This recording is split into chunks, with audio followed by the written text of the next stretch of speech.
Ever thought of learning one of the Scandinavian languages but can't figure out which one to choose? Well, keep on watching because I'll be explaining the differences between all these three languages. Well, if you're confused which countries consist of Scandinavia and are similar to each other, Scandinavian countries are actually Norway, Sweden, and Denmark. When it comes to Finland, Finnish is totally different language from the other three countries. They are the Baltic sister, which is related to Estonian, Sami, and also the Uralic languages, also related to a bit Hungarian. First, you must know that the Norwegian, Swedish, and Danish are categorized under the North Germanic language. However, in these North Germanic languages, they also include the Icelandic and the Faroes language. Under the West Scandic language would be Norwegian, Icelandic, and Faroes, which they are known as also the Insular Scandic language. However, on the East Scandic category, we can see that it has Norwegian, Swedish, and Danish, which are known as Continental Scandinavia.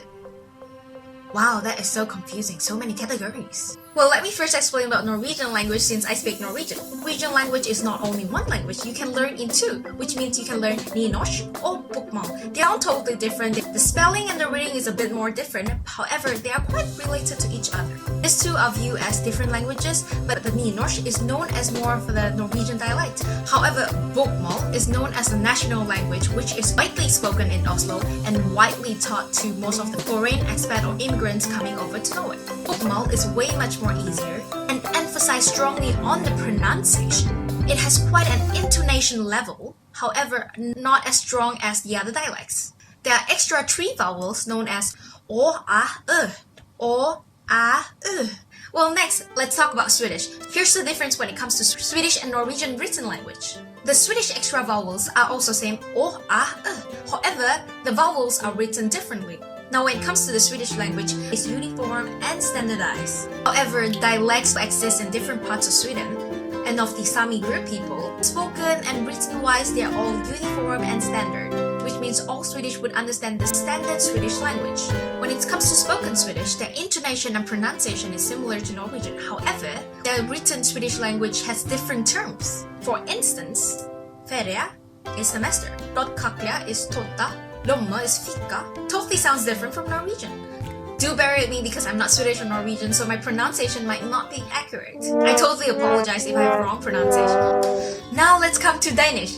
Danish extra vowels are actually similar to Norwegian's. O, a, The Danish language is standardized and uniform just as similar as Sweden, and due to many years of different blendings and cultures in Denmark, there are new slangs created by the new generations, just like the generations in Norway as well, so-called the kebab norsk, and the cool slangs by different groups of people from different other countries. Well, now it comes to the spoken Danish language. Speaking-wise, they have a weaker pronunciation of the consonants. Consonants, for instance, like b, r, v, and so on. The written Danish language, however, is so similar to Norwegian. Here are the Danish language and Norwegian language, which is quite similar. Studies have shown that Norwegian speakers generally understand Danish and Swedish better than Danish and Swedish understanding each other. Plus, both Swedish and Danish understands Norwegians better than they understanding among themselves. I can testify that because I've been speaking to some Danish and Swedish people and they can totally understand me. However, understanding them might be a bit of a challenge for a foreigner like me. Now, let's not forget, Norwegians have nynorsk and bokmål, which makes them easy to accustom to the variation and can perceive Danish or Swedish as some sort of dialect. Well, isn't that a good habit to hold on to your local dialect, as it makes one easier in understanding some sort of other dialects or similar languages? In Norway, what I realized is also the appearance of Danish and Swedish movies, TV shows and channels are given Norwegian subtitles. It has some sort of helped them subconsciously in understanding Danish or Swedish over many years. Could all this be the reason why Norwegian language is far better in understanding Danish or Swedish? In this case, I would love to let you know that I know two different extra Chinese dialects, which helps me in traveling in China and understanding other some sort of dialects in other parts of China, which is not similar to my dialect as well.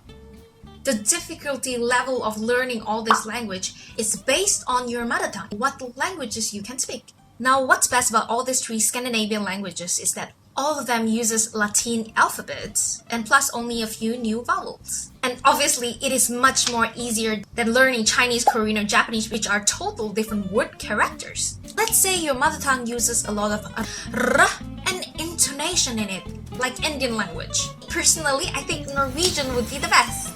Well, if you're poor in intonation, you can try Swedish. Lastly, if you're bad in pronouncing and emphasizing on all those consonants, consonants, Danish would be best. However, I must say that Norwegian language will give the best benefit out of all these other languages, as this language is like a medium in between Swedish and Danish. But that's just my opinion. Plus, it's also quite related to Icelandic and Faroese language. Bottom line, the Scandinavian languages is not difficult as long as you put effort in it. I've known people living in Norway for years and years and still not being able to speak fluent Norwegian, as they find no need to learn it as most Norwegian can speak fluent English. However, imagine the jokes they miss, social language barrier they face in the Norwegian Scandinavian community. The mother tongue is always related to the culture of one's land. And sometimes taking the effort to learn one new language would not only increase your knowledge, would help you in understanding the culture better, as well as knowing the people heart to heart.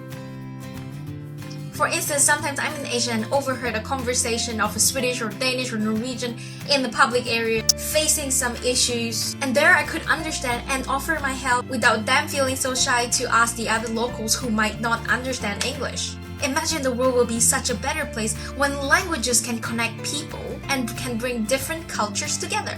And then they can fall in love, get a baby, ta-da, and produce a beautiful multiracial, multilingual baby. So, did this video help you? Check out my other videos here. Subscribe at my Facebook, Instagram to get my latest update. Bye bye and tusen takk alle sammen. Ha det bra!